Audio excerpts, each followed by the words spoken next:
Salut à tous, merci d'être là et de regarder ma vidéo. Si vous appréciez, n'oubliez pas de cliquer sur le bouton d'abonnement et d'activer la cloche pour être notifié à chaque nouvelle vidéo, et bien sûr n'hésitez pas à lâcher votre petit pouce bleu si vous aimez ce contenu, ça m'encourage énormément. Maintenant, installez-vous confortablement et profitez au maximum de cette vidéo, bon visionnage. Après la reprise des championnats, la Ligue des Champions reprend enfin. 32 clubs sont engagés en phase de poule et espèrent soulever la coupe aux grandes oreilles le 1er juin 2024. Quelques jours après la signature de Marco Verratti à Al Arabi, c'est au tour de Julian Draxler de quitter le club de la capitale pour rejoindre le Qatar. L'international allemand s'est engagé jusqu'en juin 2025 en faveur du 8e de la Qatar Star League la saison précédente, et le montant de son transfert s'élèverait à 9 millions d'euros selon plusieurs sources.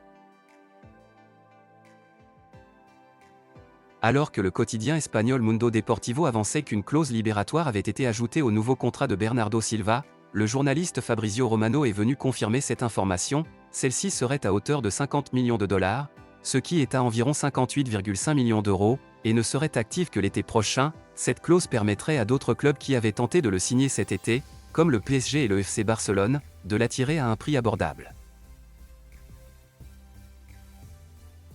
The Sun révèle qu'Arsenal a fait de Victor Osimhen l'une de ses principales cibles pour le futur, mais indique également que Chelsea est très intéressé et pourrait finalement rafler la mise. Victor Osimhen fait actuellement les beaux jours de Naples, avec qui il est encore sous contrat jusqu'en 2025. Le joueur de 24 ans est évalué à 120 millions d'euros par Transfermarkt et il semble difficile de le voir partir pour moins vu les exigences annoncées par le club italien lors du dernier mercato estival.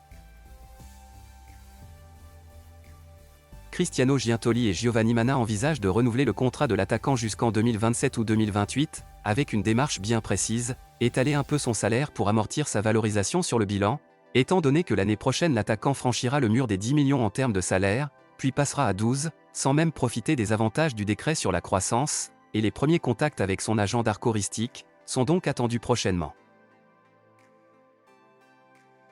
Si l'on en croit certains médias, l'international anglais pourrait bel et bien faire le choix de s'en aller durant le mercato hivernal. Le Borussia Dortmund et d'autres écuries seraient déjà intéressés. Chez les Red Devils, on lui chercherait d'ailleurs déjà un remplaçant et deux noms auraient été cochés sur les tablettes des dirigeants. Il s'agirait de Serge Gnabry, l'international allemand du Bayern Munich, mais aussi Mitoma, l'international japonais de Brighton.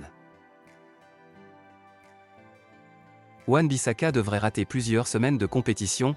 Comme l'a indiqué Manchester United, le latéral anglais s'était blessé lors de la défaite face à Brighton samedi dernier. Chelsea s'intéresse à Lautaro Martinez. L'Argentin est devenu l'homme clé de l'Inter Milan depuis le départ de Romelu Lukaku. Martinez est une cible à long terme pour les Blues et a également été lié au club l'été dernier. Le transfert n'est toutefois pas concrétisé et le joueur est toujours chez les Nerazzurri. L'avenir de Kylian Mbappé fait parler même en dehors des phases de mercato, et le journaliste Fabrizio Romano a fait une annonce sur son futur. L'Italien est plutôt confiant quant à une signature du joueur à Madrid l'été prochain. D'après ce que j'entends, je pense que l'été prochain on se dirige vers le premier scénario, que ce soit via une clause libératoire ou à zéro comme il adviendra très probablement. Je pense qu'au final sa destination sera le Real Madrid, a-t-il confié.